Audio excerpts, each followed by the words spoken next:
in the immediate aftermath of the incursion by China's high-altitude balloon, our military, through the North American Aerospace Defense Command, so-called NORAD, closely scrutinized our airspace, including enhancing our radar to pick up more slow-moving objects above our country, around the world.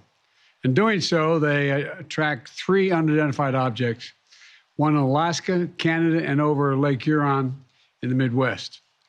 They acted in accordance with established parameters for determining how to deal with unidentified aerial objects in U.S. airspace.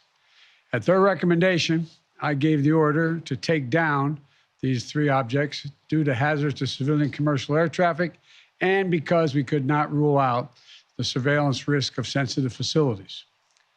We acted in consultation with the Canadian government. I spoke personally with Prime Minister Trudeau from Canada on Saturday. And just as critically, we acted out of an abundance of caution and an opportunity that allowed us to take down these objects safely. Our military and the Canadian military are seeking to recover the debris so we can learn more about these 3 objects. Our intelligence community is still assessing all 3 incidences. They're reporting to me daily and will continue their urgent efforts to do so, and I will communicate that to the Congress. We don't yet know exactly what these 3 objects were, but nothing right now suggests they were related to China's spy balloon program or that they were surveillance vehicles from any other country. The intelligence community's current assessment is that these 3 objects were most likely balloons tied to private companies, recreation, or research institutions studying weather or conducting other scientific research. When I came into office, I instructed our intelligence community to take a broad look at the phenomenon of unidentified aerial objects. We know that a range of entities, including countries, companies, and research organizations, operate objects at altitudes for purposes that are not nefarious, including legitimate scientific research. I want to be clear.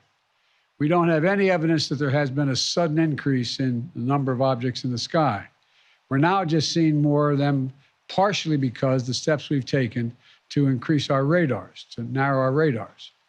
And we have to keep adapting our approach to dealing with these challenges. That's why I've directed my team to come back to me with sharper rules for how we will deal with these unidentified objects moving forward, distinguishing between those that are likely to pose safety and security risks that necessitate action and those that do not.